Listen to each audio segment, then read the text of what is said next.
Holmes കഥകളിൽ ഞാൻ വായിച്ചത് എനിക്ക് ഓർമ്മയുണ്ട് എൻ്റെ കുട്ടിക്കാലത്ത്. അതായത് 10-40 വർഷം മുമ്പ് ടീനേജിൽ. അപ്പോൾ അതിൽ ഡോക്ടർ വാറ്റ്സൺ എന്ന് പറഞ്ഞ ഷെർലക് ഹോംസിനൊരു സുഹൃത്തുണ്ട്. അപ്പോൾ അദ്ദേഹം ഒരു ചോദ്യം ഷെർലക് ഹോംസിനോട് ചോദിക്കുന്നുണ്ട്. ഷെർലക് ഹോംസ് എപ്പോഴും ക്രിമിനൽസായിട്ട് ഇടപഴകുന്ന ആളാണല്ലോ, ഡിറ്റക്റ്റീവാണല്ലോ. അപ്പോൾ ഷെർലക് ഹോംസിന് ക്രിമിനൽസിനെ നല്ലപോലെ അറിയാം. അതുകൊണ്ടാണ് ചോദിക്കുന്നത്. ചോദ്യം ഇതാണ്, അതായത് ഏത് പ്രൊഫഷനിൽ നിന്നുള്ള ആൾ ക്രിമിനലായാലായിരിക്കും ഏറ്റവും നീചനായ ക്രിമിനലാവുക എന്നാണ് ചോദിക്കുന്നത്. അപ്പോൾ അതിന് ഷെർലക് ഹോംസ് കൊടുക്കുന്ന മറുപടി ഡോക്ടർ എന്നാണ് പറയുന്നത്. അപ്പം തന്നെ മറുപടി കൊടുക്കുന്നത് ഡോക്ടർ എന്നാണ് പറയുന്നത്. അതായത് അതിന് കാരണം പറയുന്നുണ്ട്. നോക്കൂ, ഡോക്ടർ എന്ന് പറഞ്ഞാൽ നമുക്കൊരു അസുഖം വരുമ്പോൾ നമ്മളെ രക്ഷിക്കും എന്ന് വിചാരിച്ച് നമ്മൾ കയറുന്ന സ്ഥലമാണ് ഡോക്ടർ, ഇല്ലേ? അപ്പോൾ അയാൾക്കെന്ന് വെച്ചാൽ മരുന്നാണെന്നും പറഞ്ഞ് വിഷം തരാം, നിസ്സാരമായിട്ട് കൊല്ലാം, മനസ്സിലായോ?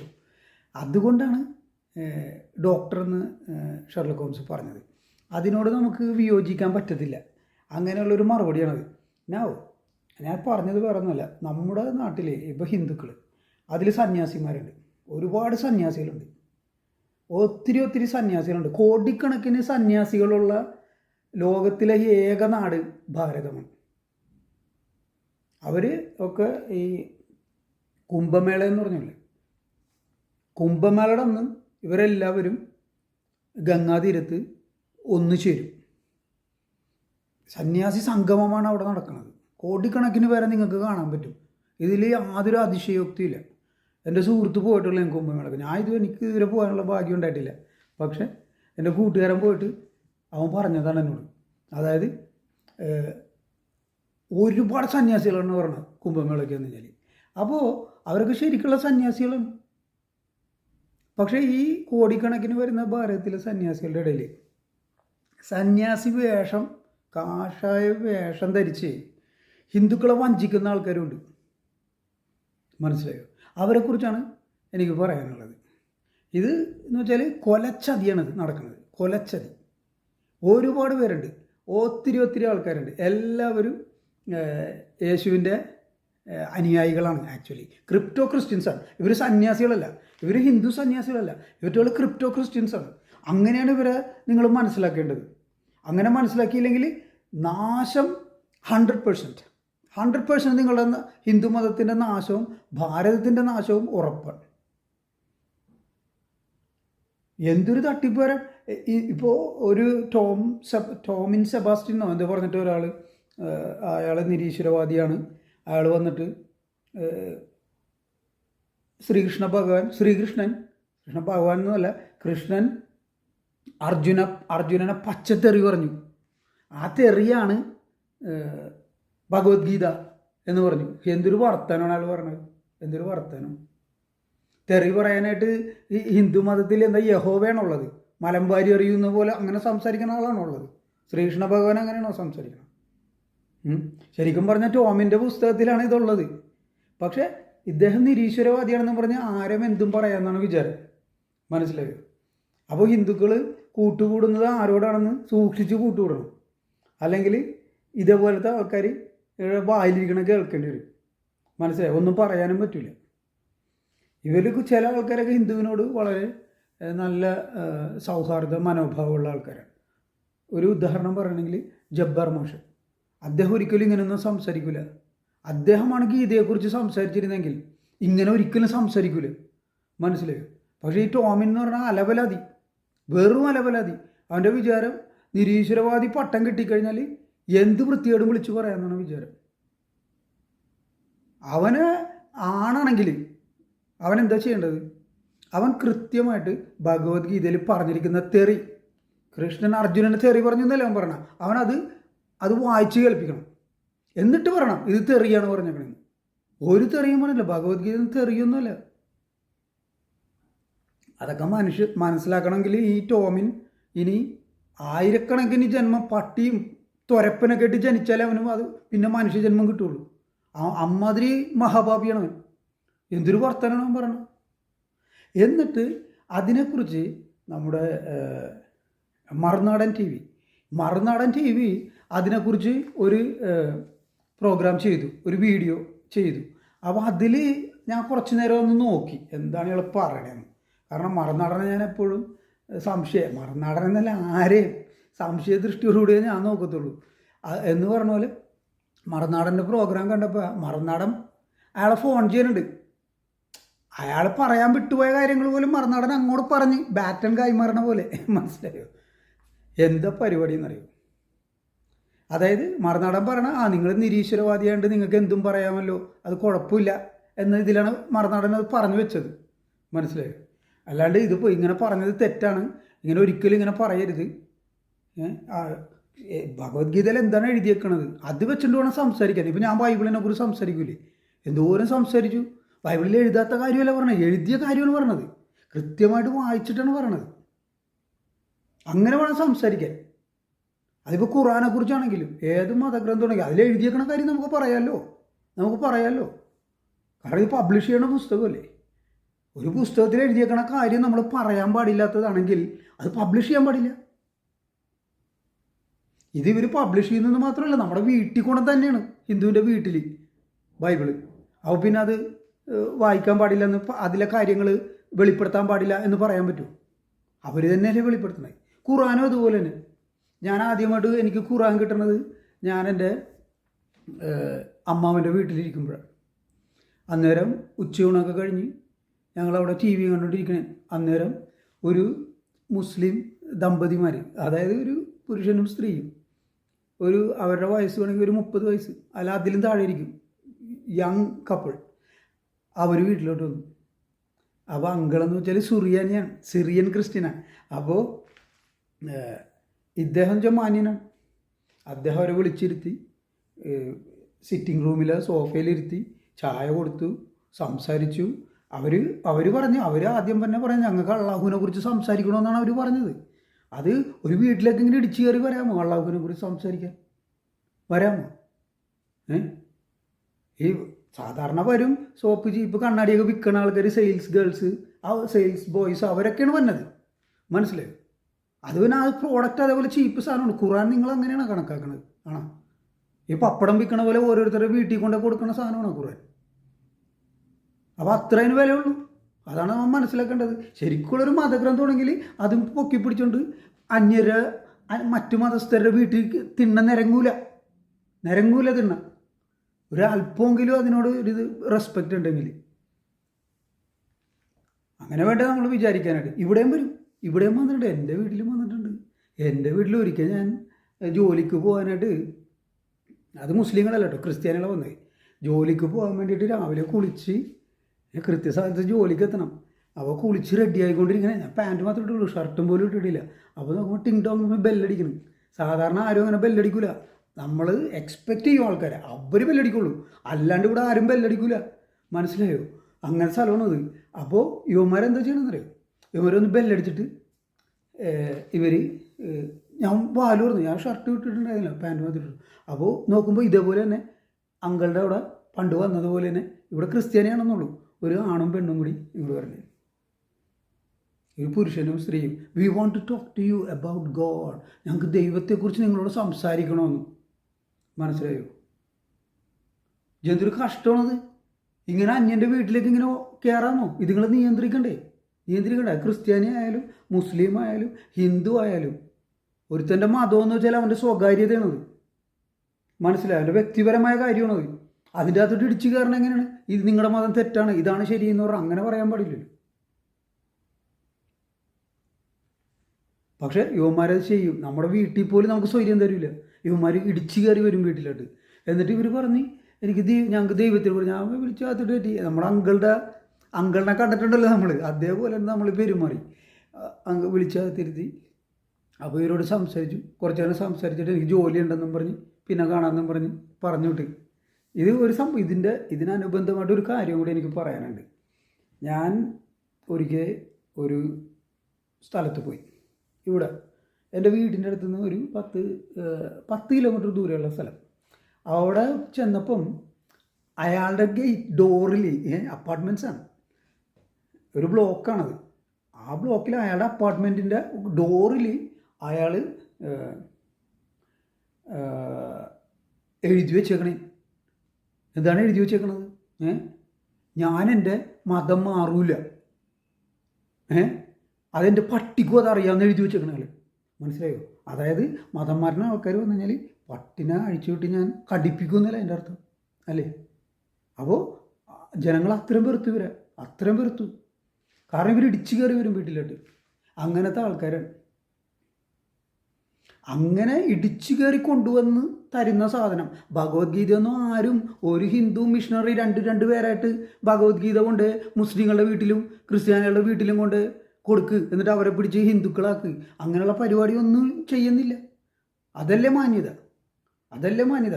എനിക്കൊരു മതം സ്വീകരിക്കണമെന്നുണ്ടെങ്കിൽ ഞാനത് പഠിച്ച് അതിൽ ബോധ്യം വന്നിട്ട് വേണ്ട ഞാൻ സ്വീകരിക്കാനായിട്ട്. അല്ല മറ്റൊരാൾ വന്നിട്ട് തന്നിട്ട് അങ്ങനെയല്ലല്ലോ സ്വീകരിക്കണം, ഇല്ലേ? പക്ഷേ ഇവന്മാർ ഇടിച്ചു കയറുന്ന ആൾക്കാരാണ്. ഭയങ്കര കഷ്ടമാണ് ഇവന്മാരുടെ കാര്യം.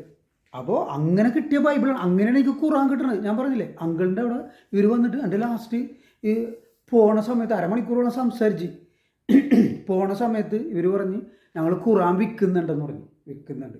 അപ്പോൾ അങ്കിൾ ഒരെണ്ണം മേടിച്ച് 250 രൂപ കൊടുത്ത്. ഏത് സമയത്താണെന്ന് പറയുന്നത്? ഇത് സമയം പറയുകയാണെങ്കിൽ ഒരു 2003 ആ സമയത്താണ്.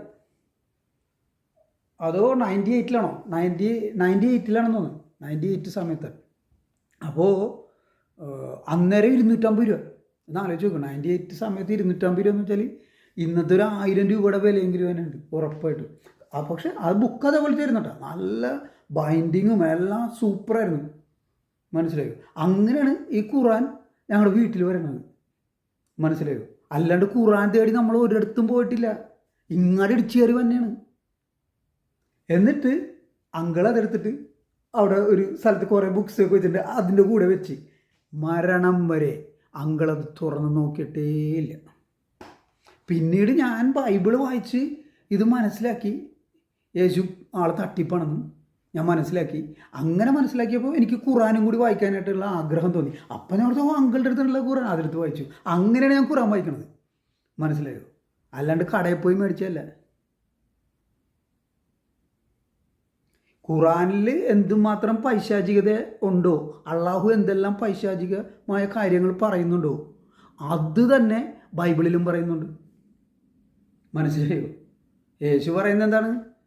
ഞാൻ പഴയ നിയമത്തിന് നിരാകരിക്കാൻ വന്നതല്ല, ഞാൻ വന്നത് അത് പൂർത്തീകരിക്കാനാണെന്നാണ് പറയണത്, ഇല്ലേ? അപ്പോൾ പഴയ നിയമത്തിലുള്ള കാര്യങ്ങളൊക്കെ സത്യമാണെന്നാണ് യേശു പറയണത്. അത് അങ്ങനെ തന്നെയാണെന്നാണ് പറയണത്. അപ്പോൾ പഴയ നിയമത്തിലൊരു സംഭവം ഞാൻ ഇപ്പോൾ വായിച്ചേൽപ്പിച്ചു തരാം. അതായത് നിയമാവർത്തന പുസ്തകം 13-ാം അധ്യായം,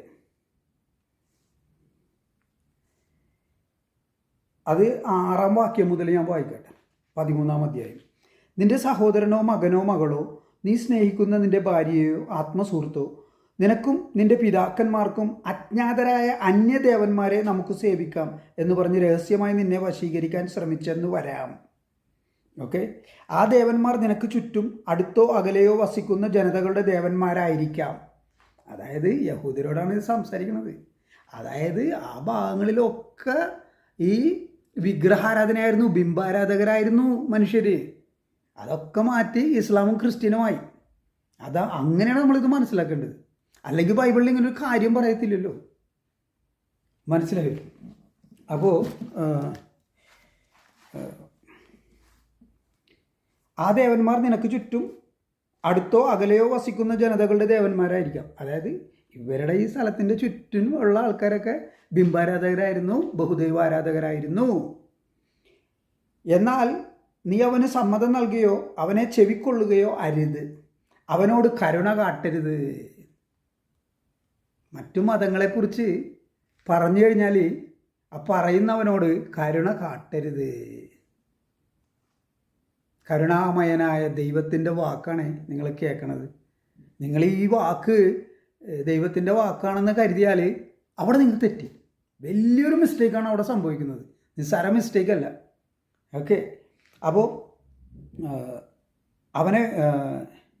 അവനോട് കരുണ കാട്ടരുത്. അവനെ വെറുതെ വിടുകയോ അവൻ്റെ കുറ്റം ഒളിച്ചു വയ്ക്കുകയോ ചെയ്യരുത്. അത് കുറ്റമാണെന്ന് പറയണം. മറ്റ് ദൈവങ്ങളെക്കുറിച്ച് യഹൂദരോട് പറയുന്നത് കുറ്റമാണ്. മനസ്സിലായി? ഇത് അന്ധക്കാലത്താണ്ട, ഇന്നങ്ങനെയൊന്നുമല്ല. ഇന്ന് ഈ യഹൂദർ തന്നെ ഹിന്ദുമതം സ്വീകരിക്കണം. കുറേ യഹൂദർ, ലക്ഷക്കണക്കിന് ഇസ്രായേൽക്കാർ ഹിന്ദുമതത്തിലാണ് അവർ ഫോളോ ചെയ്യുന്നത്. മനസ്സിലായോ? അതിൻ്റെയൊക്കെ വീഡിയോസ് നമുക്ക് യൂട്യൂബിൽ കാണാമല്ലോ. അപ്പോൾ അവൻ്റെ കുറ്റം ഒളിച്ചു വെക്കുകയോ ചെയ്യരുത്, അവനെ കൊല്ലുക തന്നെ വേണം. വേറൊരു മതം സ്വീകരിക്കണമെന്ന് പറഞ്ഞാൽ കൊല്ലണം. ഇത് തന്നെയല്ലേ ഇസ്ലാമും പറഞ്ഞത്. ഇസ്ലാം വിട്ടുപോകണവനെ കൊല്ലണമെന്നല്ലേ പറഞ്ഞത്, അല്ലേ? അപ്പോൾ മനുഷ്യരുടെ ജീവൻ നോക്കൂ, ഈ ലോകത്തിൽ ഏറ്റവും പ്രഷ്യസ് ആയിട്ടുള്ള കാര്യം, സംഗതി എന്താണെന്ന് ചോദിച്ചാൽ അതിൻ്റെ മറുപടി മനുഷ്യജീവനാണെന്നാണ്. മനസ്സിലായോ? ഇപ്പോൾ നോക്കൂ, അച്ഛൻ മരിച്ചു, അപ്പോൾ നമുക്ക് ഭയങ്കര സങ്കടം. അച്ഛനൊന്ന് വീണ്ടും കാണാൻ കഴിഞ്ഞിരുന്നെങ്കിൽ എന്ന് മനസ്സ് തുടിക്കുന്നു, ഇല്ലേ? അതെന്തുകൊണ്ടാണ്? അച്ഛൻ്റെ ജീവൻ പോയി, അതുകൊണ്ടാണ്. മനസ്സിലായോ?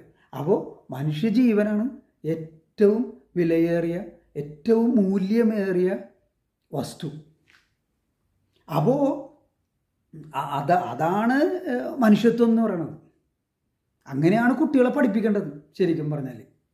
അല്ലാണ്ട് ഇതുപോലെ ഇങ്ങനെ അന്യമതം, നിങ്ങളെ യഹൂദരെ അന്യമതസ്ഥരാക്കാൻ ശ്രമിച്ചാൽ അവരെ കൊല്ലണം, അവനോട് നീ കരുണ കാട്ടരുത്. പിന്നെ കേട്ടോളൂ, ബാക്കി കൂടി കേട്ടോളൂ. അവനെ വധിക്കാൻ നിന്റെ കരമാണ് ആദ്യം ഉയരേണ്ടത്. ഓക്കെ, പിന്നീട് ജനം മുഴുവൻ്റെയും. ആദ്യം നീ അവനടിക്കണം, അതുകൊണ്ട് ജനങ്ങളെല്ലാവരും കൂടി അവനടിക്കണം. ഒരു മനുഷ്യനെ കൊല്ലണ കാര്യമാണ് പറയണം. അവനെ നീ കല്ലെറിഞ്ഞു കൊല്ലണം. പരമകാരുണികനായ ദൈവം സംസാരിക്കണേ. നിങ്ങൾ മൃഗയ എന്ന് പറഞ്ഞ സിനിമ നിങ്ങൾ കണ്ടിട്ടുണ്ടാവുമല്ലോ. അതിനകത്ത് ലാസ്റ്റത്തെ ഒരു രംഗമുണ്ട്. അതായത് ഈ പട്ടിക്ക് പേ പിടിച്ചു എന്ന് ഓർത്തിട്ട് പട്ടിനെ ആൾക്കാർ കല്ലെറിഞ്ഞ് കൊല്ലാൻ നോക്കണ രംഗമുണ്ട്. അപ്പം മമ്മൂട്ടി ഈ തോക്കെടുത്തിട്ട് പട്ടിനെ വെടിവെച്ച് കൊല്ലണേ. കാരണം കല്ലെറിഞ്ഞ് കൊല്ലണ്ട, അത് ഭയങ്കര നീചമാണ് എന്ന വിചാരം കൊണ്ടല്ലേ അങ്ങനെ ചെയ്യണത്, അല്ലേ? ആലോചിച്ച് നോക്ക്. അപ്പോൾ അതിൽ ആ എന്താ പറയുക, ലാസർ എന്ന് പറയുന്ന ക്യാരക്ടർ, അതല്ലേ മമ്മൂട്ടിയുടെ ക്യാരക്ടർ പേരതല്ലേ? ആ ഒരു എന്താ പറയുക, ഒരു വേട്ടക്കാരൻ, അയാളുടെ ധാർമ്മികത പോലും ഇല്ലേ യഹോവയ്ക്ക്? ഇല്ലേ? ഒന്ന് ആലോചിച്ച് നോക്ക്. ഇതാണ് ദൈവം. ദൈവം എന്ന് പറഞ്ഞാൽ നന്മയുടെ പരിപൂർണതയാണ് ദൈവം. അതാണ് നിങ്ങൾ മനസ്സിലാക്കേണ്ടത്. നമ്മളെ തെറ്റിദ്ധരിപ്പിക്കണേ. പിശാചിൻ്റെ സ്വഭാവമുള്ള ഒരാളെ കാണിച്ചിട്ട് ഇത് ദൈവമാണെന്നും പറഞ്ഞ് നമ്മളെ വിശ്വസിപ്പിക്കണേ. അപ്പം എന്ത് സംഭവിക്കും? റിലീജിയൻ എന്ന് പറയുന്ന വാക്കിൻ്റെ ഡെഫിനിഷൻ നിങ്ങൾ മനസ്സിലാക്കണം. എൻ്റെ അപ്പം പറഞ്ഞിട്ടുണ്ട് അതിൻ്റെ ഡെഫിനിഷൻ. ഇടക്കിടക്ക് വെള്ളക്കാരോട് പറഞ്ഞു കൊടുക്കുമായിരുന്നു, ഇതാണ് അതിൻ്റെ അർത്ഥമെന്ന്. അതായത് the pursuit of perfection of goodness is equal to religion. Religion എന്ന് പറയുന്ന വാക്കിൻ്റെ അർത്ഥം പെർഫെക്ഷൻ ഓഫ് ഗുഡ്നെസ് പറഞ്ഞാൽ ഗോഡ്. അതിന് പെർസ്യൂ ചെയ്യുക, അതിനെ ഫോളോ ചെയ്യുക, അതുപോലെ ആയിത്തീരുക. അതാണ് അതിൻ്റെ അർത്ഥം. അതായത് നമ്മൾക്കെന്ന് പറഞ്ഞാൽ ഒരു റിലീജിയസ് ആയിട്ടുള്ള ഒരു പേഴ്സൺ, അയാളെ സംബന്ധിച്ചിടത്തോളം പെർഫെക്ഷൻ ഓഫ് ഗുഡ്നെസ് ആണ് അയാളുടെ ടാർഗറ്റ്. മനസ്സിലായോ? അപ്പോൾ അത് ഗുഡ്നെസ് ആയിരിക്കണ്ടേ? ഇവിടെ അങ്ങനെയല്ലല്ലോ. കല്ലെറിഞ്ഞ് കൊല്ലാനാണ് പറഞ്ഞത്. കാരണം എന്താണ്? പോട്ടെ, ഇപ്പം ഒരു കൊച്ചുകുട്ടിയെ റേപ്പ് ചെയ്തു, അതിന് കല്ലെറിഞ്ഞ് കൊല്ലാൻ പറഞ്ഞാൽ അതിലൊരു ചെറിയ ന്യായം. എന്തൊക്കെയാണെങ്കിലും മനുഷ്യനെ കല്ലെറിഞ്ഞ് കൊല്ലേണ്ട ആവശ്യമില്ല. വേറെ എന്തെല്ലാം വിധമുണ്ട് കൊല്ലാനായിട്ട്. കല്ലെറിഞ്ഞ് കൊല്ലുക എന്ന് പറഞ്ഞ ഒരു പൈശാച പരിപാടിയാണ്. അതൊന്നും ഇന്നത്തെ കാലത്ത് അതൊന്നും ആക്സെപ്റ്റബിൾ അല്ല. മനസ്സിലായോ? അതൊന്നുമില്ല. അതൊക്കെ പ്രാകൃതമായ രീതിയാണ്. പക്ഷേ മുസ്ലിങ്ങൾ അത് ഇന്നും ചെയ്യുന്നുണ്ട്. മനുഷ്യനെ കല്ലെറിഞ്ഞ് കൊല്ലുന്നുണ്ട്. ഞാൻ വീഡിയോ കണ്ടിട്ടുണ്ട് യൂട്യൂബിൽ. ഒരു പെണ്ണ് അതിൻ്റെ ബോഡി മുഴുവനും ഭൂമിയിൽ കുഴിച്ചിട്ടേക്കാൻ, തല മാത്രം പുറത്ത്. ഒന്ന് ആലോചിച്ച് നോക്ക്. ആ രംഗമെന്ന് നിങ്ങൾ ആലോചിച്ച് നോക്കുക. ആണുങ്ങളെല്ലാം കൂടി ചുറ്റിനും കൂടി നിന്നിട്ട് കല്ലെടുത്തെറിയണം. എന്നിട്ട് അള്ളാഹു അക്ബർ എന്ന് വിളിക്കുകയും ചെയ്യും. ഇങ്ങനൊരു പൈശാചമായ കർമ്മം ചെയ്തിട്ട് അതിൻ്റെ കൂടെ അള്ളാഹു എന്ന് നിങ്ങൾ പറയുമ്പോൾ അള്ളാഹു പിശാചാണ് ആകുന്നത്, അള്ളാഹു ദൈവമാകുന്നില്ല. എന്തൊരു സംഭവം! കല്ലെറിഞ്ഞ് കൊല്ലണം മനുഷ്യനെ. അപ്പോൾ ഇത്തരം കാര്യങ്ങളൊക്കെ ചെയ്യാൻ പഠിപ്പിച്ചത് മനുഷ്യരെ നോക്കൂ. ഞാൻ നേരത്തെ പറഞ്ഞില്ലേ, റിലീജിയൻ എന്ന് പറഞ്ഞാൽ മനുഷ്യനെ ബെറ്റർ ആക്കണ സാധനമാണ്. ആക്ച്വലി അതാണ് അതിൻ്റെ പർപ്പസ്. മനുഷ്യനെ ധാർമ്മിക മൂല്യങ്ങളൊക്കെ അവൻ്റെ തലയിൽ അത് അടിച്ച് കയറ്റി ധാർമ്മിഷ്ഠനായി ജീവിക്കണം എന്ന് പഠിപ്പിക്കുന്ന അതിനാണ് റിലീജിയൻ. ഇവിടെ അങ്ങനെയല്ലല്ലോ, ജസ്റ്റ് ഓപ്പോസിറ്റ്. മനുഷ്യനെ പിശാചാക്കി മാറ്റുന്ന ഗ്രന്ഥമാണ് ബൈബിളും ഖുറാനും. അതാണ് നമ്മൾ മനസ്സിലാക്കേണ്ടത്. ഇത് മനസ്സിലാക്കിയാൽ കൊള്ളാം, മനസ്സിലാക്കാത്തവർക്ക് ഇതിൻ്റെ കെണിയിൽ എവിടെയെങ്കിലും വെച്ച് ഒന്നെങ്കിൽ അള്ളാഹുവിൻ്റെ കെണിയിൽ അല്ലെങ്കിൽ യേശുവിൻ്റെ കെണിയിൽ വീണിരിക്കും. കാരണം വലിയ വലിയ ആൾക്കാർ പോലും, വിവേകാനന്ദൻ, പിന്നെ കുറേ സ്വാമിമാർ ഇപ്പം ഞാൻ പറഞ്ഞില്ലേ, ഈ ടിന്നി സെബാസ്റ്റ്യൻ എന്ന് പറഞ്ഞ അയാൾ പറഞ്ഞതിനെതിരായിട്ട് ഞാൻ പറഞ്ഞില്ലേ, മറ്റേ മറുനാടൻ ഒരു പ്രോഗ്രാം കാണിച്ചെന്ന് പറഞ്ഞില്ലേ. അപ്പോൾ മറുനാടൻ അതിൽ കാണിക്കുന്ന ഒരു ഹിന്ദു സന്യാസിയാണ്, സോ കോൾഡ് സന്യാസിയല്ല, കപട സന്യാസി. കാരണം അയാൾ പറയണം അപലപിക്കണം എന്തിനെതിരെ, ഈ സെബാസ്റ്റ്യൻ പറഞ്ഞ, അതായത് കൃഷ്ണൻ അർജുനനെ പറഞ്ഞ തെറിയാണ് ഭഗവത്ഗീത എന്ന് പറഞ്ഞതിനെതിരെ അപലപിക്കണമല്ലോ. അപ്പോൾ ഒരുത്തനെ കൊണ്ടുവന്ന് അപലപിക്കാൻ വന്നവൻ പറയണേണ്, നിങ്ങൾ എന്ത് ഇതാണ് പറയണത്, നിങ്ങളൊരു പള്ളിയിലെ ഒരു അച്ഛനല്ലേ, നിങ്ങൾക്ക് ഇങ്ങനെയൊക്കെ പറയാമോ? നിങ്ങളൊരു വൈദികനല്ലേ, നിങ്ങൾക്ക് ഇങ്ങനെ പറയാമോ? യേശു പോലും ഇവിടെ ഹരിദ്വാറിൽ, കാശിയിൽ, ഇവിടെയൊക്കെ തപസ്സിരുന്ന 12 വർഷം ഭാരതത്തിൽ വന്ന് തപസ്സിരുന്ന ആളാണ് യേശു. എന്ത് ഡയലോഗാണ് പോയി പറയണത്. അതായത് ഇപ്പം അത് ഒരുമാതിരിപ്പെട്ട ഹിന്ദുക്കൾക്കൊക്കെ യേശു ഹിന്ദുവാണെന്നായി അവരുടെ മനസ്സിലായോ? അപ്പോൾ പിന്നെ പള്ളി കണ്ടു കഴിഞ്ഞാൽ അപ്പം തന്നെ അറിയാണ്ട് തല കുമ്പിട്ടോളൂ. മനസ്സിലായോ? എന്തൊരു ചതിയാണെന്നറിയാമോ ഇത്. ഇങ്ങനെ ഈ കള്ളസ്വാമിമാർ തന്നെ ഹിന്ദുക്കളെടുപ്പ് ആരോപണേ. ഇവറ്റുകൾ കള്ളസ്വാമിമാരാണ്. സന്യാസി എന്ന് പറഞ്ഞാൽ സന്യാസം അനുഷ്ഠിക്കുന്നവരാണ് സന്യാസി. ഇതങ്ങനെയല്ലല്ലോ, യൂട്യൂബ് ചാനലും ഒക്കെ നടത്തി അതിൻ്റെ അകത്തോടി ആൾക്കാരായിട്ട് സംവദിക്കുന്നു. യൂട്യൂബ് എന്ന് പറഞ്ഞാൽ സോഷ്യൽ മീഡിയയാണ്. സന്യാസിക്ക് എന്തിനാണ് സോഷ്യൽ ലൈഫ്? എന്തിന് അയാളെങ്ങനെ സന്യാസിയാവും? സമൂഹമായിട്ട് ബന്ധം പാടില്ലല്ലോ സന്യാസിക്ക്. സന്യാസി ഒരമ്പലത്തിൽ നിന്ന് മറ്റൊരു അമ്പലത്തിലേക്ക് അങ്ങനെയാണ് പോകേണ്ടത്. ഒരിടത്ത് നിൽക്കാനും പാടില്ല. അയാൾ സഞ്ചരിച്ചുകൊണ്ടിരിക്കണം. അത് നിന്ന് കഴിഞ്ഞാൽ ഒരേ അമ്പലത്തിൽ തന്നെ, ഇപ്പോൾ ചോറ്റാനിക്കര ക്ഷേത്രത്തിൽ അവിടെ വന്ന് നിൽക്കണമെങ്കിൽ വർഷങ്ങൾ കഴിയുമ്പോഴേക്കും അവിടുത്തെ ആൾക്കാരായിട്ടൊക്കെ പരിചയവും അങ്ങനെ കണക്ഷൻ വരും, ബന്ധങ്ങൾ വരും. അങ്ങനെ വരാതിരിക്കാൻ വേണ്ടിയിട്ടാണ് സഞ്ചരിക്കാൻ പറയണത്. അങ്ങനെ ജീവിക്കുന്ന ആൾക്കാരുണ്ട്, കോടിക്കണക്കിന് മനുഷ്യരുള്ള നാടാണിത്. അവിടെയാണ് ഈ കള്ള സന്യാസിമാർ വന്ന് വിലസുന്നത്. മനസ്സിലായോ? കുറേ എണ്ണം ഉണ്ട്. ഇവന്മാർ ഹിന്ദുവിൻ്റെ പുക കണ്ടിട്ടേ പോവുള്ളട്ടെ. ഒന്നില്ലെങ്കിൽ ഇവന്മാരെ പറഞ്ഞ് മനസ്സിലാക്കണം. കാരണം ഇവന്മാർ ചെയ്യണ പണിയെന്ന് വെച്ചാൽ യേശു ഭാരതത്തിലുണ്ടായിരുന്നു. അതായത് ബൈബിളിൽ യേശുവിന് 12 വയസ്സുള്ളപ്പോൾ യേശുവിനെ കാണാതാവുന്നുണ്ട്. ലൂക്കായുടെ പുസ്തകം 2-ാം അധ്യായം. അവിടെ പക്ഷേ കുറച്ച് ദിവസം കഴിഞ്ഞിട്ട് യേശുവിനെ കണ്ടെത്തുന്നുണ്ട്. അത് കഴിയുമ്പോഴേക്കും ആ 2-ാം അധ്യായത്തിൻ്റെ അവസാന ഭാഗമായി. അവിടെ പറയുന്നത്, അതിനുശേഷം മറിയ, യേശു, യോസഫ് ഇവരൊക്കെ കൂടി ഗലീലിയിൽ പോയി, നസ്രത്ത് പോയി താമസിച്ചു. അവിടെ യേശു പ്രായത്തിലും ജ്ഞാനത്തിലും വളർന്നു വന്നു എന്ന് പറയുന്നുണ്ട്. മനസ്സിലായി? അപ്പോൾ 12 വയസ്സല്ലല്ലോ വളർച്ച നിൽക്കൂലല്ലോ. 12 വയസ്സിൽ ഒരു മനുഷ്യൻ്റെ വളർച്ച എന്ന് പറഞ്ഞാൽ 12 വയസ്സിൽ നിൽക്കുമോ? അവന് 18 വയസ്സ് 20 വയസ്സ് വരെയൊക്കെ വളരാം. മനസ്സിലായോ?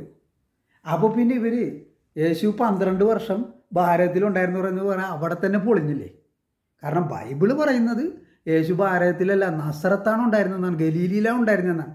അപ്പോൾ ബൈബിളിന് വിരുദ്ധമായിട്ടുള്ള ഒരു തിയറി ഇവന്മാർ കൊണ്ടുവന്ന് യേശുവിനെ ഹിന്ദുവിൻ്റെ മനസ്സിൽ കുടിയിരുത്തുകയാണ് ചെയ്യണത്. മനസ്സിലായോ? പിശാചിനെയാണ് അവർ കുടിയിരുത്തുന്നത്. മഹാപാപികളാണ്. ഞാൻ ഈ വീഡിയോയുടെ ആദ്യം പറഞ്ഞില്ലേ, ഏറ്റവും വലിയ ദ്രോഹി എന്ന് പറഞ്ഞ ഡോക്ടറാണെന്ന് പറഞ്ഞില്ലേ, അതേപോലെ തന്നെ ഹിന്ദുക്കളെ സംബന്ധിച്ചിടത്തോളം ഏറ്റവും വലിയ ദ്രോഹികൾ ഈ കള്ളസന്യാസിമാരാണ്. ഒരു കാര്യം ഞാൻ ചോദിച്ചോട്ടെ സുഹൃത്തുക്കളെ, 33 കോടി ദൈവങ്ങളുണ്ട്. 33 കോടി. എല്ലാത്തിലും ഉപരിയായിട്ട് മഹാദേവനുണ്ട്. 10,000-കണക്കിന് ക്ഷേത്രങ്ങളുമുണ്ട്. പിന്നെ നിങ്ങൾക്ക് എന്തിനാണ് ഈ സന്യാസികൾ? ഇവറ്റകൾ എന്തിനാണ്? അവരെ സന്യസിക്കാൻ പറ. സന്യാസിയാണെങ്കിൽ സന്യസിക്കാൻ പറ. എന്തിനാണ് നിങ്ങളോട് അവർ സമ്മതിക്കണം? എന്തിനാ സമ്മതിക്കണം? ഇനി പറയുന്നത് നല്ല കാര്യമാണെങ്കിൽ പിന്നെയും പറയായിരുന്നു. ഇത് അതുമല്ല, യേശു വേദാന്തിയായിരുന്നു, യേശു ശിവഭക്തനായിരുന്നു. ഇതൊക്കെയാണ് പറഞ്ഞു പരുത്തണത് ഹിന്ദുക്കളുടെ ഇടയിൽ. ഇത് മഹാ അപകടമാണ്. കാർത്തിക് ഇതിനെ മുന്നറിയിപ്പ് തന്നു കഴിഞ്ഞു. ഇനി വിധി പോലെ വരട്ടെ, അല്ലാതെ എന്ത് പറയാനാണ്. അപ്പോൾ നേരത്തെ വായിച്ചതിൻ്റെ ബാക്കിയും കൂടി ഞാൻ വായിക്കാം. അതായത് ആവർത്തന പുസ്തകം 13-ാം അധ്യായം. അവനെ കൊല്ലുക തന്നെ വേണം, അവനെ വധിക്കാൻ നിന്റെ കരമാണ് ആദ്യം ഉയരേണ്ടത്, പിന്നീട് ജനം മുഴുവൻ്റെയും. അവനെ നീ കല്ലെറിഞ്ഞു കൊല്ലണം. അവിടെയാണ് ഞാൻ നിർത്തിയത്. എന്തെന്നാൽ അടിമത്തത്തിൻ്റെ ഭവനമായ ഈജിപ്തിൽ നിന്നും നിന്നെ രക്ഷിച്ച നിന്റെ ദൈവമായ കർത്താവിൽ നിന്ന് നിന്നെ അകറ്റാനാണ് അവൻ ശ്രമിച്ചത്. കണ്ട, ഞാൻ പറഞ്ഞില്ലേ, ഈ ഈജിപ്തിൽ നിന്ന് രക്ഷിച്ചു കൊണ്ടുവന്നു എന്ന് പറയുന്നത് എപ്പം നോക്കിയാലും നിന്നെ ഞാൻ രക്ഷിച്ചതാണ്, അതുകൊണ്ട് നീ ഞാൻ പറഞ്ഞ നീ കേൾക്കണം. അതായത് ഇപ്പോൾ ഒരാൾക്ക് ഇപ്പോൾ നമ്മളുടെയൊക്കെ ലൈഫിൽ പണ്ടെന്ന് പറഞ്ഞാൽ എൻ്റെ ചെറുപ്പകാലത്ത് അവിടെയുള്ള സകല സിനിമ തിയേറ്ററിൽ പോകണം, സിനിമ കാണണം. സിനിമ കണ്ടില്ലെങ്കിൽ നമ്മൾ ചത്തറ്റെ പോയാലെന്നുള്ള വിചാരവും. ആ കാലഘട്ടത്തിൽ ഒരു 20 വയസ്സൊക്കെയുള്ള സമയത്ത് അപ്പൻ്റെ അടുത്ത് കാശില്ലല്ല, ജോലിയില്ലൊന്നുമില്ല, അപ്പൻ്റെ അടുത്ത് കൈ നീട്ടും. അപ്പോൾ ഫസ്റ്റ് ക്ലാസ്സിന് ഇരിക്കണോട്ട് അപ്പാന്ന് പറയും. അപ്പം കാശ് വരും. അപ്പോൾ പോണ വഴിക്ക് ആരെങ്കിലുമൊക്കെ ഉണ്ടാവും. ഞാൻ ഒരിക്കലും ഫസ്റ്റ് ക്ലാസ്സിൽ ഇരുന്നിട്ടില്ല, ഒരിക്കലും. എപ്പോഴും തേർഡ് ക്ലാസ്സിലാണ് പോയി ഇരുന്നിട്ടുള്ളത്. പക്ഷേ അതൊന്നും കുഴപ്പമില്ല, നമ്മുടെ ടീം തന്നെ. അവിടെ തോടിൻ്റെ വക്കില എവിടെയെങ്കിലും ആരെങ്കിലുമൊക്കെ ഉണ്ടാവും. അപ്പോൾ ചോദിക്കും, എങ്ങോട്ട് പോകണം? കോക്കഴ്സിൽ പോകണം, സിനിമ കാണാൻ പോകണം. അപ്പോൾ തന്നെ പറയും, ഞാനും വരട്ടെ. അപ്പോൾ തന്നെ പുള്ളി പറയും, ടിക്കറ്റ് ഇല്ല, കാശില്ല എന്ന് പറയും. അപ്പോൾ തന്നെ നോ പ്രോബ്ലം വാന്ന് പറയും. അങ്ങനെ രണ്ടുപേരും കൂടി ആരെങ്കിലും ഉണ്ടാവും, എപ്പോഴും എപ്പോൾ നോക്കിയാലും ആരെങ്കിലും ഉണ്ടാവും. അങ്ങനെ പോയി നമ്മൾ സന്തോഷമായിട്ട് സിനിമ കാണും. അപ്പോൾ ഇങ്ങനൊരു സന്ദർഭം. പിന്നെ ഞാൻ ഇയാളെ കാണുമ്പോൾ എല്ലായിടത്തും വെച്ച് പറയണേ, എൻ്റെ സുഹൃത്തിനെ തന്നെ ഞാൻ കാണുമ്പോൾ ഞാൻ പറയും, അന്ന് നീ സിനിമ പോകാൻ ഇല്ലാത്ത സമയത്ത് നിനക്ക് ടിക്കറ്റ് എടുത്ത് തന്നവനാണ് ഞാൻ. എന്തൊരു ഊള വർത്താനായിരിക്കും അത്, എന്തൊരു ഊള. ഇതേപോലെ ദൈവം സംസാരിക്കണത് ഈ ഊളത്തരം വിളിച്ച് പറഞ്ഞ് തന്ന കാര്യം വീണ്ടും വീണ്ടും വീണ്ടും വീണ്ടും പറയണം. എത്ര തവണയാണെന്ന് അറിയോ പറയണം, എത്ര തവണയാണെന്ന് അറിയാം. ഇത് പറഞ്ഞിട്ടാണ് ട്രാപ്പ് ചെയ്യണത്. മനസ്സിലായോ? എന്താ പരിപാടി എന്നറിയോ? ഭയങ്കര പരിപാടിയാണത്. ഇത് കംപ്ലീറ്റ് റോങ്ങാണ്. ദൈവവുമായിട്ട് ഇതിന് ബന്ധമില്ല. ബൈബിളിലെ കേന്ദ്ര കഥാപാത്രം ദൈവവുമായിട്ട് ബന്ധമില്ല. ദൈവം എന്ന് വെച്ചാൽ ഗുഡ്നെസ്സാണ്, നന്മയാണ് ഈശ്വരൻ, സത്യമാണ് ഈശ്വരൻ. ഇവിടെ സത്യവുമില്ല, നന്മയുമില്ല. In the beginning God created heaven and earth. അങ്ങനെ തുടങ്ങണ തന്നെ ബൈബിളിൽ. ആലോചിച്ച് നോക്ക്. ആദിയിൽ ദൈവം ആകാശവും ഭൂമി സൃഷ്ടിച്ചു. അങ്ങനെയാണോ സനാതനധർമ്മം പഠിപ്പിക്കുന്നത്? ഈ കള്ളസന്യാസിമാരോട് നിങ്ങൾ ചോദിക്കൂ, യേശു വേദാന്തിയാണെന്ന് പറഞ്ഞാൽ ബൈബിളിലെ കേന്ദ്ര കഥാപാത്രമാണ് യേശു. അവരോട് ചോദിക്ക്, നമ്മുടെ സനാതനധർമ്മം അങ്ങനെയാണ് പഠിപ്പിക്കുന്നത്. അനാദി എന്ന് പറഞ്ഞൊരു വാക്കില്ലേ, ബിഗിനിങ് ലെസ്. ശാസ്ത്രം കണ്ടുപിടിച്ചു ടൈം എന്ന് പറയുന്നത് ബിഗിനിങ് ലെസ് ആണെന്ന്, സമയം. മനസ്സിലാവും. നമുക്കൊന്ന് ജസ്റ്റ് കണ്ണടച്ച് ആലോചിച്ചാൽ മതി, അപ്പോൾ തന്നെ നമുക്ക് മനസ്സിലാവും ഇതിനൊരു അന്തവും കുന്തവും ഇല്ലെന്ന്. ഇങ്ങനെ എത്ര പുറയിലോട്ട് പിന്നെയും അത്ര തന്നെ പുറയിലോട്ട് പോവാം.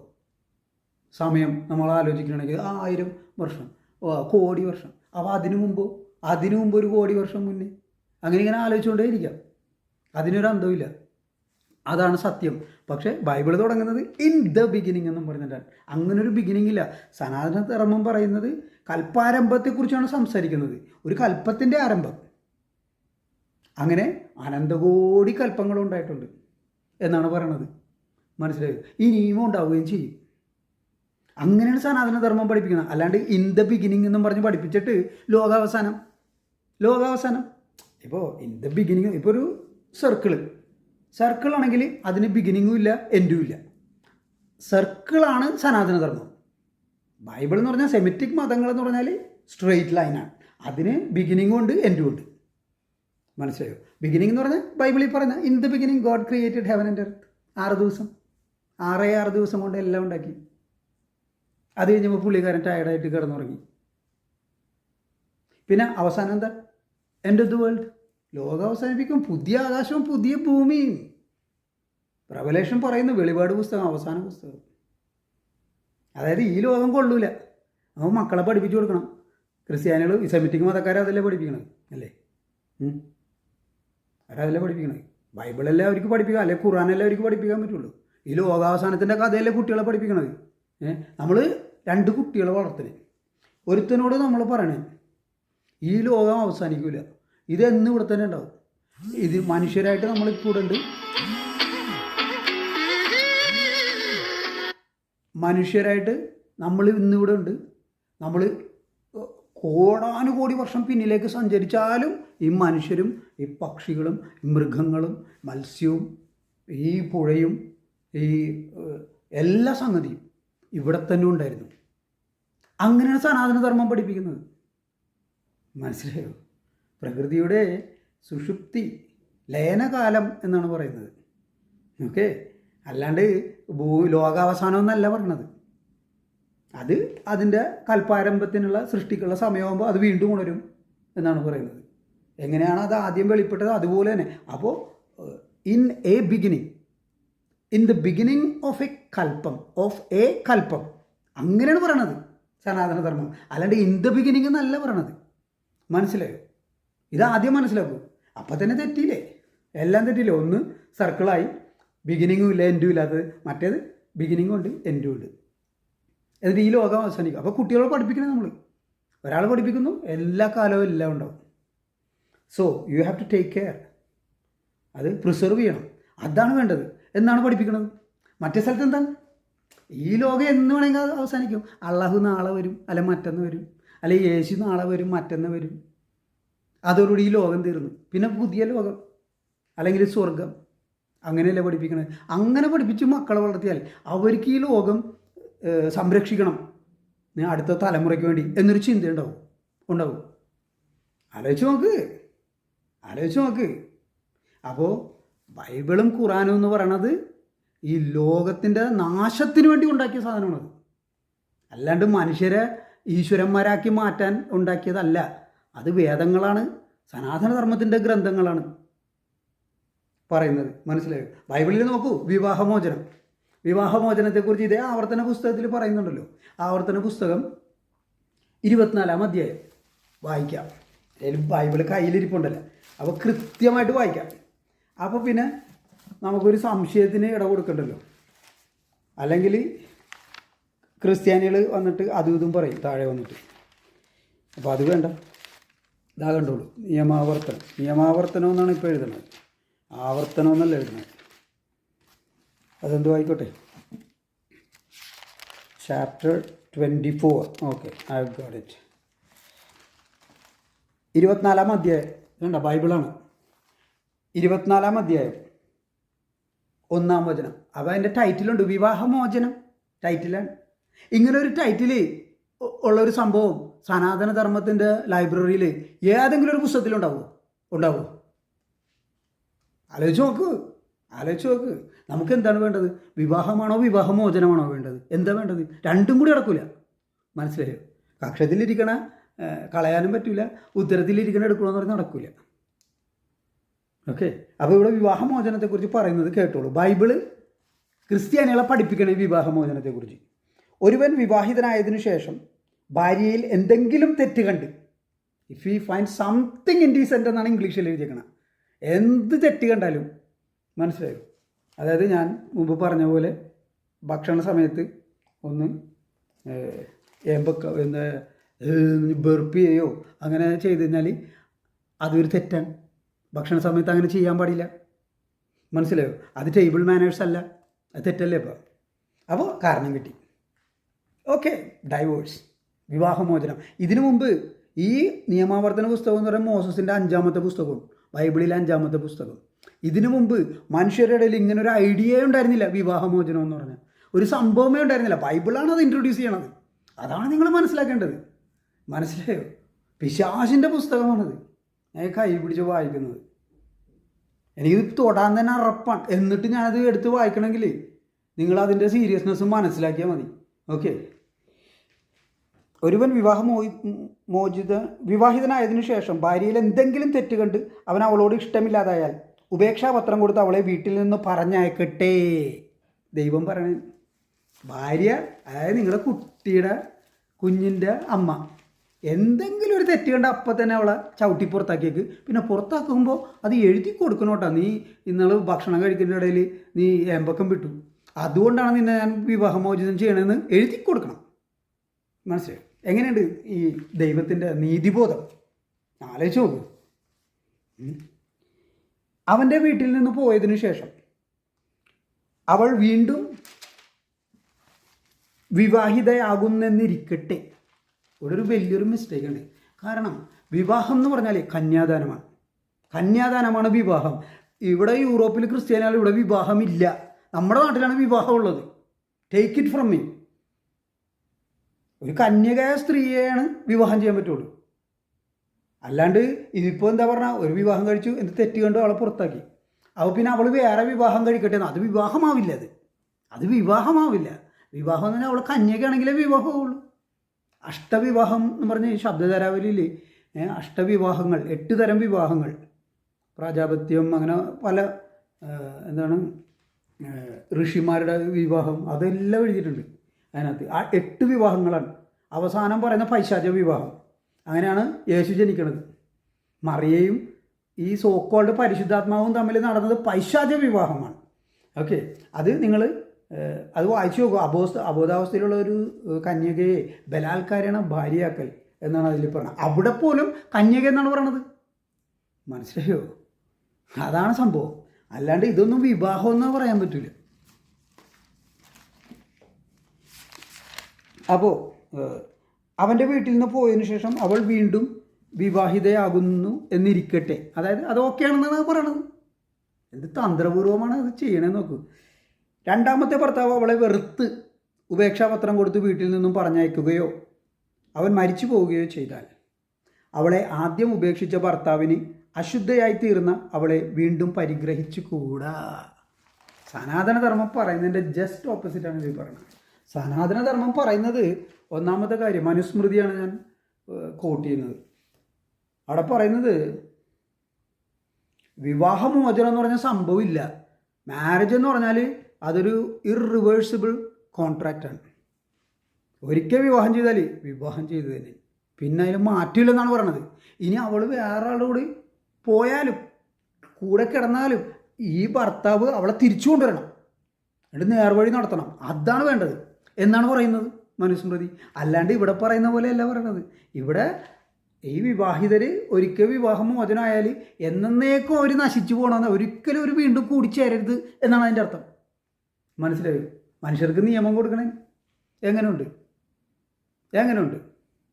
അത് പിന്നെ അത് കാലക്രമേണ പിന്നെ ഖുർആൻ ഇറങ്ങിയപ്പോൾ വേറെ മാതിരി ഇതിലും തറയായി അവിടെ. അങ്ങനെ ബൈബിളും ഖുർആനും കൂടി മനുഷ്യരെ നശിപ്പിച്ചുകൊണ്ടിരിക്കുന്നതാണ് ആക്ച്വലി. അതുകൊണ്ടാണ് ഞാൻ ഈ കാര്യം ബൈബിളും ഖുർആനും എടുത്തു വെച്ച് വായിച്ച് നിങ്ങൾ പറഞ്ഞ് മനസ്സിലാക്കാൻ ശ്രമിക്കുന്നത്. അപ്പോൾ നിയമാവർത്തന പുസ്തകത്തിൽ നേരത്തെ വായിച്ചതിൻ്റെ ഒരല്പം കൂടിയുണ്ട്, അതും കൂടി വായിച്ചിട്ട് ഞാൻ നിർത്താം.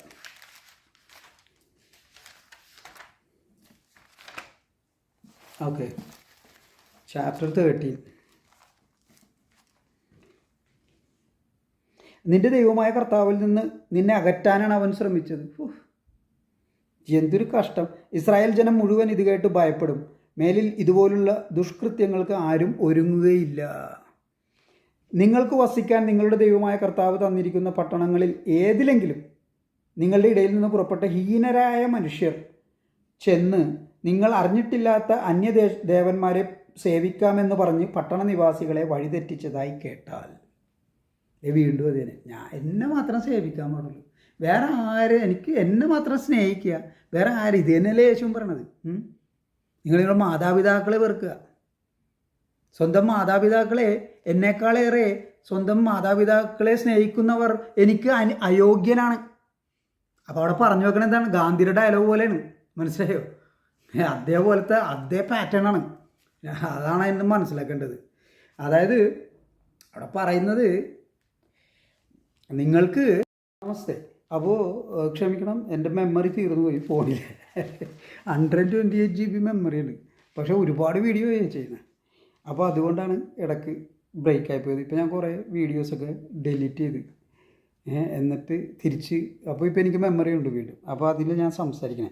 അതായത് നേരത്തെ വായിച്ചത് തന്നെ ഈ നിയമാവർത്തന പുസ്തകം 13-ാം അധ്യായം 12-ാം വചനം മുതലാണ് ഞാൻ വായിച്ചത്. നിങ്ങൾക്ക് വസിക്കാൻ നിങ്ങളുടെ ദൈവമായ കർത്താവ് തന്നിരിക്കുന്ന പട്ടണങ്ങളിൽ ഏതിലെങ്കിലും നിങ്ങളുടെ ഇടയിൽ നിന്ന് പുറപ്പെട്ട ഹീനരായ മനുഷ്യർ ചെന്ന് നിങ്ങൾ അറിഞ്ഞിട്ടില്ലാത്ത അന്യദേവന്മാരെ സേവിക്കാം എന്ന് പറഞ്ഞ് പട്ടണ നിവാസികളെ വഴിതെറ്റിച്ചതായി കേട്ടാൽ അതിനെപ്പറ്റി അന്വേഷിക്കുകയും പരിശോധിക്കുകയും സൂക്ഷ്മമായ വിചാരണ നടത്തുകയും ചെയ്യണം.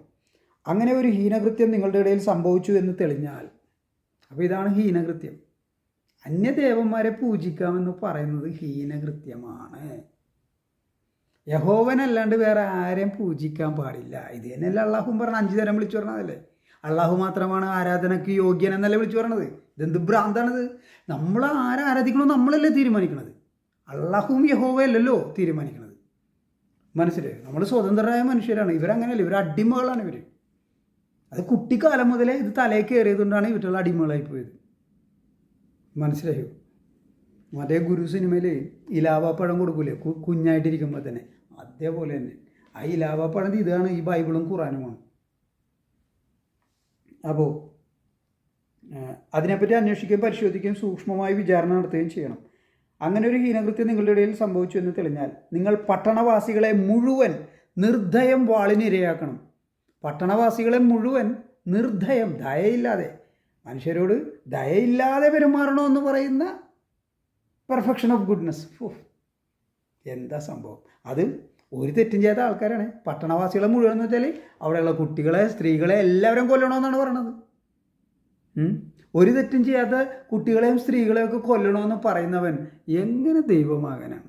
എങ്ങനെ ദൈവമാകും? അങ്ങനെ ഇവൻ ദൈവമാണെന്ന് നിങ്ങൾ വിചാരിക്കുന്നുണ്ടെങ്കിൽ നിങ്ങൾക്ക് എന്തോ കുഴപ്പമുണ്ട്. Something is wrong with you. മനസ്സിലായി?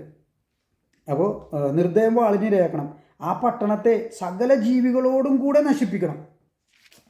മനുഷ്യരെയും സ്ത്രീകളെയും കുട്ടികളെയും ഒക്കെ കൊന്നാൽ മാത്രം പോരാ. അവിടെയുള്ള സകല ജീവൻ, ആട്, പശു, പിന്നെ ഒട്ടകം, ഇതിനെല്ലാത്തിനും കൊല്ലണമെന്നാണ് പറഞ്ഞത്.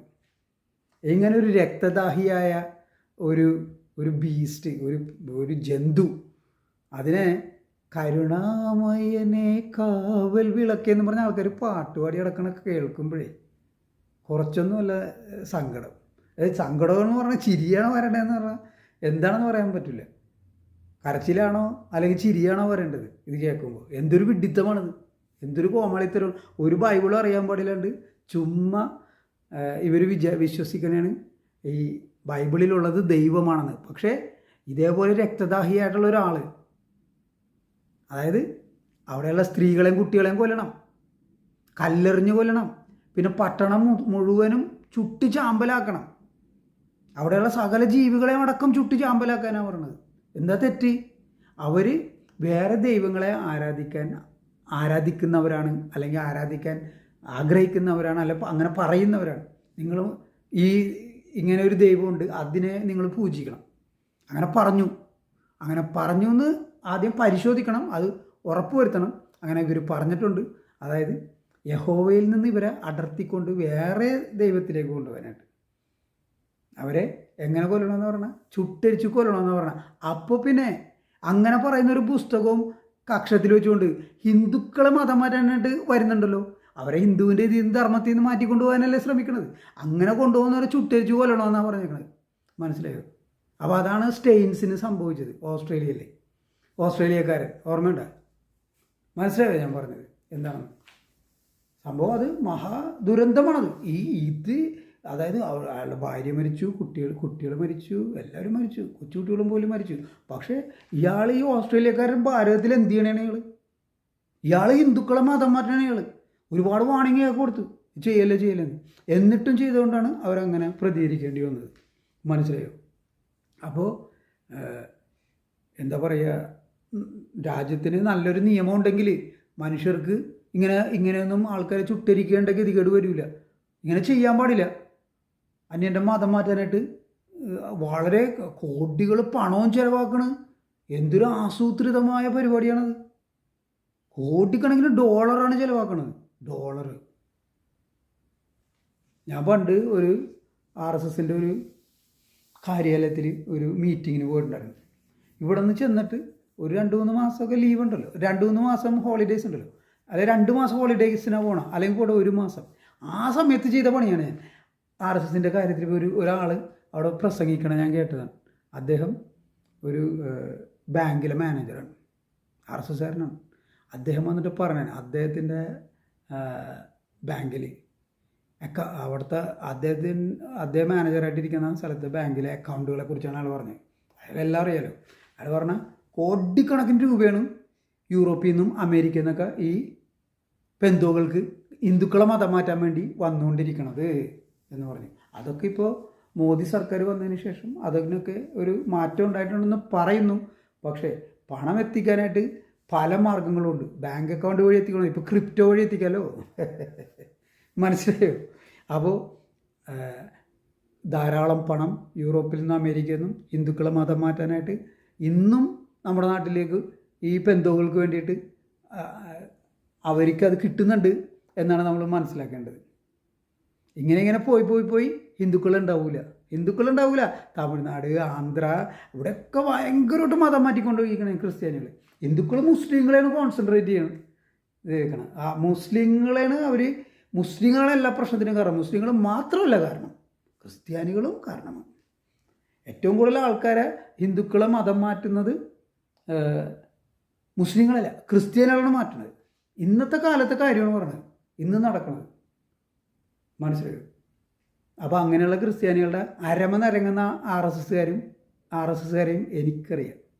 മനസ്സിലായോ? അവരൊക്കെ അത് നിർത്തണം, സ്വാഭിമാനി ഹിന്ദുവായി മാറണം എന്നാണ് എനിക്ക് പറയാനുള്ളത്. ഇത് പോയിട്ട് ബിഷപ്പിൻ്റെ കാലിൽ പോയി വീണ്, ബിഷപ്പിൻ്റെ കാലിൽ എന്തറിഞ്ഞിട്ടാണ്. ഇന്നൊരു ബിഷപ്പിൻ്റെ പോസ്റ്റ് കണ്ടു. അതായത് സുറിയാനികളുടെ ഒരു ബിഷപ്പ് അങ്ങനെ പറയുന്നതാണ്. സുറിയൻ കമ്മ്യൂണിറ്റിയിലെ പെൺകുട്ടികൾ, സ്ത്രീകൾ, അവർക്ക് അവരുടെ വൈദികരുടെ കിടക്ക വിരിക്കേണ്ടി വരും, കിടക്കയൊക്കെ കൊട്ടി എല്ലാം ബെഡൊക്കെ റെഡിയാക്കേണ്ടി വരും. അതൊക്കെ ഒരു പുണ്യകർമ്മമായിട്ടാണ് അവർ കണക്കാക്കേണ്ടത്. അതിനെ വിമർശിക്കാൻ പാടില്ല. വിമർശിച്ചു കഴിഞ്ഞാൽ അവർ നരകത്തിൽ പോകും. മനസ്സിലായില്ലേ? അതായത് ഇവന്മാർ ഈ അവരുടെ സമുദായത്തിൽ തന്നെ സ്ത്രീകളെ പീഡിപ്പിക്കും ഇവന്മാർ. എന്നിട്ട് അതിനെക്കുറിച്ച് പറയാൻ പാടില്ല ആരും. പറഞ്ഞു കഴിഞ്ഞാൽ നിങ്ങൾ നരകത്തിൽ പോകുന്ന പറഞ്ഞത്. എന്തൊരു വൃത്തികെട്ട ഏർപ്പാടാണെന്ന് നോക്കണേ. അത് ഞാൻ എൻ്റെ ഫേസ്ബുക്കിൽ ഞാൻ ഇട്ടിട്ടുണ്ടായിരുന്നു. അപ്പോൾ ഇതാണ് എനിക്ക് പറയാനുള്ളത്. ബൈബിൾ ഇങ്ങനെ വായിച്ച്, ഇനിയിപ്പോൾ എൻ്റെ അടുത്ത് ബൈബിളുണ്ടല്ലോ, കൃത്യമായിട്ട് വായിച്ച് കൃത്യമായിട്ടുള്ള കാര്യങ്ങൾ ഞാൻ പറയും, യാതൊരു സംശയവും വേണ്ട. പക്ഷേ എന്നോട് സംസാരിക്കുന്ന ആൾക്കാർ അല്ലെങ്കിൽ കമൻറ്റ് ചെയ്യുന്ന ആൾക്കാർ അവരൊന്നും ഞാൻ പറയുന്ന ഒരു ബൈബിൾ പോയിൻറ്റിനെ അവർ ടച്ച് ചെയ്യുന്ന പോലുമില്ല. അവർ വന്നിട്ട് നീ കുഴഞ്ഞു വീഴും, നീ ഇതായിപ്പോവും, നീ നശിച്ചു പോകും, ഒടുക്കത്തെ പ്രാക്കാൻ. ആരെയാണ് പ്രാക്കണ? എന്നെ. ഇവന്മാർക്ക് വല്ല വിവരം ഉണ്ടെങ്കിൽ എന്നെ പ്രാക്കുമോ? മനസ്സിലായോ? ഇവന്മാർ ഈ പിശാചിൻ്റെ കയ്യിൽ നിന്ന് രക്ഷപ്പെടട്ടെ എന്ന് ഓർത്ത് അല്ലേ ഞാനിത് പറയണത്, അല്ലേ? അപ്പോൾ അവന്മാർ എന്നെ എന്തിനാണ് പ്രാകണത്? എനിക്കറിയാൻ മേല. അവന്മാർ അങ്ങനെയാണ്. അവന്മാർക്ക് ബൈബിള് വെച്ച് ഒന്നും പറയാൻ പറ്റില്ല. കാരണം ഞാൻ ബൈബിളിൽ നിന്ന് ഉദ്ധരിക്കുന്നത് അത് കൃത്യമായിട്ടുള്ള കാര്യമാണ് പറയണം. അല്ലാണ്ട് ഇവന്മാരെ പോലെ കഥ പറഞ്ഞ് വ്യാഖ്യാനിച്ച് അല്ല സംസാരിക്കുന്നത്. കൃത്യമായിട്ട് ബൈബിളിൽ എഴുതി വെച്ചേക്കുന്ന കാര്യമാണ്. ഇപ്പോൾ തന്നെ വായിച്ചില്ലേ, പട്ടണത്തിലെ സകല ജനങ്ങളെയും കൊല്ലണം, അവിടുത്തെ സകല ജീവികളെയും ചുട്ടരിക്കണം. ഒരു എലി അവിടെ ഉണ്ടെങ്കിൽ അതിനെ കൊല്ലണം, ഒരു പൂച്ച ഉണ്ടെങ്കിൽ അതിനെ കൊല്ലണം. ഇങ്ങനെയൊക്കെ പറയുന്നത്. ഈ എലിയും പൂച്ചയൊക്കെ എന്ത് തെറ്റ് ചെയ്തു? പശുവും ആടുമാടുകളൊക്കെ എന്ത് തെറ്റ് ചെയ്തു? ഇപ്പോൾ ഇത് ഇങ്ങനെ ഈ യഹൂദരോട് മറ്റു ദേവന്മാരെക്കുറിച്ച് പറയുന്നത് തെറ്റാണെന്ന് തന്നെ ഇരിക്കട്ടെ, അതിന് യഹൂദരെ മാത്രം ശിക്ഷിച്ചാൽ പോരെ.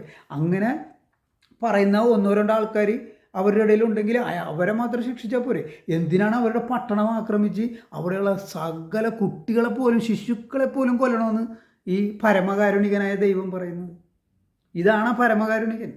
ആണ്. ആലോചിച്ച് നോക്കുക. അപ്പോൾ ഇതുപോലുള്ള ഒത്തിരി കാര്യങ്ങളുണ്ട് ബൈബിളിൽ. അതുമായിട്ട് ഞാൻ വീണ്ടും വരുന്നതായിരിക്കും. ഓക്കെ, നന്ദി, നമസ്തേ, ഹർ ഹർ മഹാദേവ്.